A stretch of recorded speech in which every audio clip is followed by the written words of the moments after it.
Hey YouTube, Untamed here. It has become abundantly clear that Carmax is artificially inflating the used vehicle market within the United States right now. Across the board, all their vehicles are easily 10 to 20% overpriced. No matter what the vehicle is, you can rest assured that that vehicle costs 10 or 20% more than the rest of the competition across the United States. So they're clearly just monopolizing the used vehicle market. In today's video, I'm going to show you a number of examples of just that.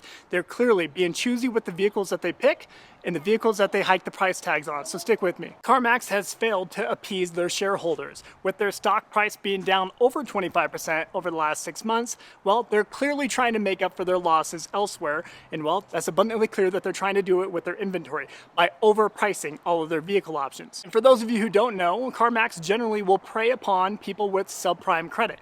People who are unable to go buy a brand new vehicle or brand new option, they tend to get approved when they go to CarMax, but it's at their own detriment. Oftentimes, that interest rate that they get hit with is anywhere between 12 and up to 25%, which is absolutely insane. CarMax's niche is to buy vehicles between that 2 and 6 years old under 60,000 miles. That's generally the bulk of their vehicle offerings. Sometimes you'll get a few that are sprinkled in there with more than 100,000 miles or over 6 years old, but those are few and far between. Even those ones are wildly overpriced. They look for vehicles like that because banking institutions will actually issue a loan on those offerings. If a vehicle is 10 years old and has 150,000 miles on it, it's going to be harder to get a banking institution to issue a $10,000, $15,000 loan for it.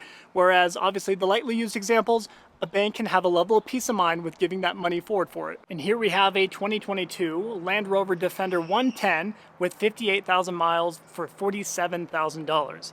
This right here feels easily $5,000 overpriced given those miles. Compare it to any other example on cars.com, Auto Trader, you name it, and you'll quickly see that yes, it is overpriced at least by 10%. Historically speaking, the values of any 7 Series BMW will always drop faster than a rock from a bridge. Here we have an example of a 2021 BMW 750i xDrive with 21,000 miles on it, and they still won 53,000. How about that? And although I like the color of this BMW X4M, I do not like the price tag. This is a 2023 X4M with 13,000 miles on it, but they still want 68 grand. Kind of wild. Now, if you're the fancy type, you may just be interested in this 2021 Porsche Macan.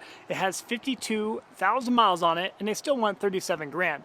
But more notably, look at the interest rates that CarMax will generally try to offer up to you. With good credit, you're still looking at a 9% interest rate. With fair credit, 17%. And if you have challenge credit, get ready to buck up because you're looking at 23%, which is absolutely sickening. It's sickening to know how much of your money every single month per payment is going to interest rather than principal. If you've been following the channel for any length of time, you know that I do have a deep appreciation for all Lexus SUVs, especially the GX. Here we have a 2023 Lexus GX 460. This one only has 17,000 miles on it, but they still want $59,000. The brand new MSRP on this premium example was right around that. Pretty sad. 2 years old, 17,000 miles, and they still want sticker. Now let's face it, if you have a large family like myself, you are going to be hard pressed to go buy a new full-size SUV. Many of the full-size SUVs are priced between $75,000 and $100,000 nowadays, whether it's a Ford Expedition, Chevy Suburban, GMC Yukon, Yukon XL, Cadillac Escalade, you name it, they've all been priced to the moon. So used examples, well, they make a lot more sense. While I can't blame people for opting for a minivan instead, here we have a 2021 Toyota Sienna with 32,000 miles on it, and they want $42,000 for it. Yeah, at least you don't get door dings as much with the sliding doors on a minivan, but I can tell you, this vehicle is already 4 years old and brand new. They're about $48,000 to $52,000 depending on which trim you get. And if you haven't noticed already, CarMax loves to buy Toyotas. They love buying Toyotas and selling them at a huge premium, and they often do it successfully. What they won't admit to, though, is they like selling Toyotas because they often are extremely reliable, right? At least historically speaking, they have been very reliable vehicles, and when they sell those, they're far less likely to get sued by somebody who buys a vehicle from them and something goes catastrophically wrong with it. They're less vulnerable for a lawsuit. And here we have a couple prime examples of just that. The first one here is a 2024 Toyota 4Runner Limited with 12,000 miles on it, and they want 57 grand. That was the original, that's more than the original MSRP for the Limited here. So they're already a year old, it's a used vehicle, and they're selling it for more than what it costs brand new. They love doing this, especially with Toyotas, because they know they can. The new generation Toyota is now out here in 2025, the 6th generation with a 4-cylinder underneath the hood, so they're definitely charging a premium for the previous example V6 here. And right next to it we have a 2020 Toyota 4Runner SR5 with 29,000 miles on it, and they want 46 grand for it. That's how much a brand new 2024 4Runner SR5 cost just last year, but they want that much for a 5-year-old example? Kind of wild, huh? And there's clearly no shortage of mid-size and full-size pickup trucks on this Carmax lot right now. Get a load of this 2023 Toyota Tacoma SR extended cab. It has just 13,000 miles on it, but look how much they want, 35 grand. This right here is a $25,000 truck, ladies and gentlemen, not 35. I mean, just looking at that Tacoma there, you can't help but feel like Carmax is just completely making up the price tags on these examples here, right? They're clearly monopolizing it with the Tacoma as well, because that too now only has a turbocharged 4-banger with the new 4th generation Tacomas. This here is the 3rd gen, and it still had a reliable V6 underneath the hood. Now the Honda Ridgeline has always done a pretty good job when it comes to residual values, but check out this 2020 example here. 2020 Ridgeline with 33,000 miles, they want $33,000 for it. Thank goodness it didn't have 35,000 miles, because they probably would have wanted $35,000 for it. Now I honestly feel bad for any dealership trying to sell a used Jeep Wrangler or Jeep Gladiator. Get a load of this 2023 Jeep Gladiator Texas Trail trimmed example, 19,000 miles on it, and they still want $37,000.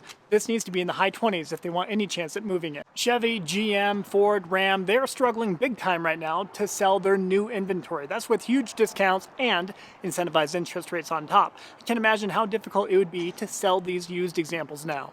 Now this Ford F-150 Lightning is a pretty sorry sight. Ford lost a ton of money. I'm talking billions of dollars on their EV segment throughout the last couple of years here. The Ford F-150 Lightning is a prime example of that. They were pushing them with 0% interest rates over 60 months and offering $20,000 to $25,000 off MSRP. So good luck to Carmax trying to sell this 2023 example with 25,000 miles on it for 42 grand. The Toyota Titan with that naturally aspirated 5.6 liter V8 is now gone. 2024 marked the final year of that Titan, so that is another truck that Carmax can monopolize moving forward. Ram trucks currently have the longest days on lot time of any vehicle in the United States. So selling a used example like you see here, a 2018 Ram 1500 SLT with 101,000 miles on it for 20 grand, good luck. Or how about this 2021 Ram 1500 Laramie trimmed example here, has 21,000 miles on it, and they still want 39 grand. Well, it should come as no surprise that even the heavy-duty pickup truck segment is being priced to the moon as well. Carmax, clear example here with the 2020 Ford F-250 XL with the 6.2-liter V8, 25,000 miles on it, and they still want 43 grand. No thanks. And let's face it, if you don't mind refinancing your house, you might just have a chance at buying this 2024 GMC Sierra 2500 Ultimate Edition with only 6,000 miles on it, but look at that price tag, $85,000 hard pass. And these new generation Mazdas are built extremely well. People are actually gravitating to them. They're leaving Toyota to jump to Mazda and Subaru right now. Check out this 2024 Mazda CX-5 with 17,000 miles for $30,000. That's really just a few grand from its original MSRP. And here we have a few Honda Pilots and Honda CR-Vs. This particular one deviates a little bit from Carmax's philosophy. It is 10 years old, a decade old at this point, has only 47,000 miles on it though. So very low miles, although a little bit older, they want 23 grand. You tell me, is it worth it? Now Kia has become notorious for offering great incentivized interest rates. So buying a used example from a place like Carmax would require a huge discount from its original MSRP. Here we have a 2023 Kia Sportage SX Prestige trim example with 21,000 miles on it, and they still want $32,000. That is dang near the original MSRP, and certainly not worth a 2-year-old vehicle with that kind of miles. Let's face it, the sedan segment within the United States is dead. Outside of really a couple examples, like the Honda Civic and Toyota Camry, they're really kind of putting the whole team on their back right now.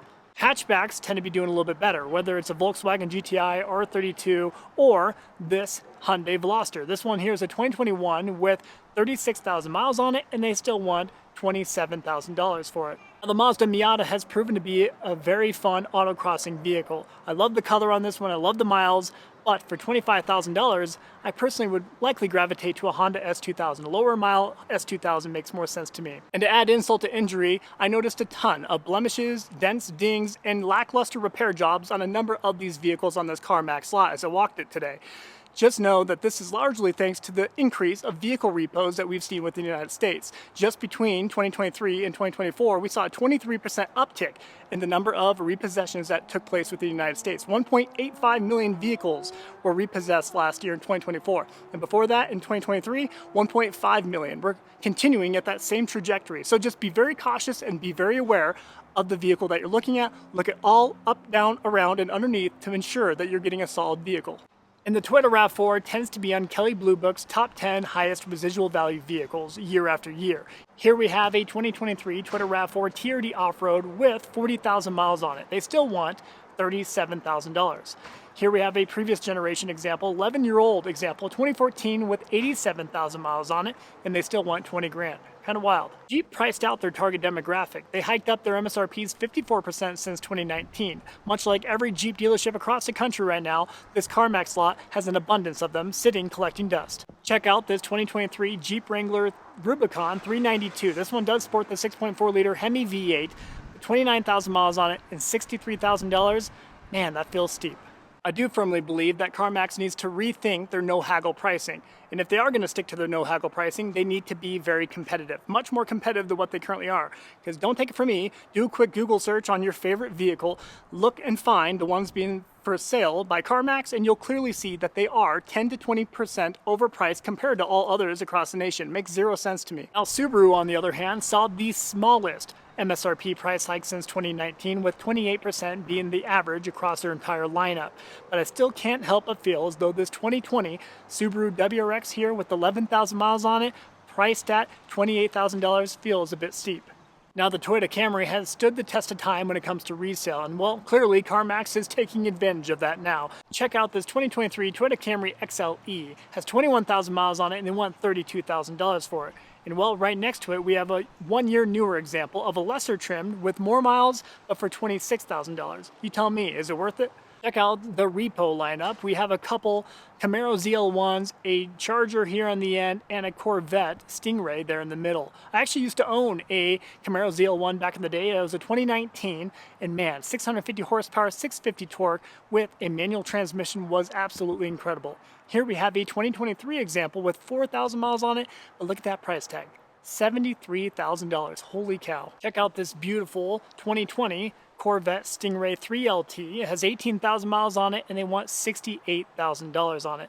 Greedy dealerships were quick to lick their chops and charge markups on the C8 Corvette here, and man, greed was alive and well for the first 3 years of existence of this platform. Here in the end, we have a 2021 Dodge Charger 392 Scat Pack with 42,000 miles on it, and they still want 40 grand for it. One more example for you classy types out there, a 2019 Porsche Macan with 56,000 miles on it, and they still want 33 grand. And there's no shortage of Teslas at this Carmax lot either. Here we have a lineup of them. What are your thoughts on this 2021 Model Y long-range example with 17,000 miles on it? They still want 32 grand. There is no denying it. The car market is definitely seeing a strange pivot right now. During the pandemic, of course, demand far exceeded supply. Due to the chip shortage largely, we weren't seeing a whole lot of new vehicle inventory hitting dealership lots. And because of that, lightly used examples were often costing dang near original MSRP and sometimes over MSRP if it was a desirable trim, of course, right?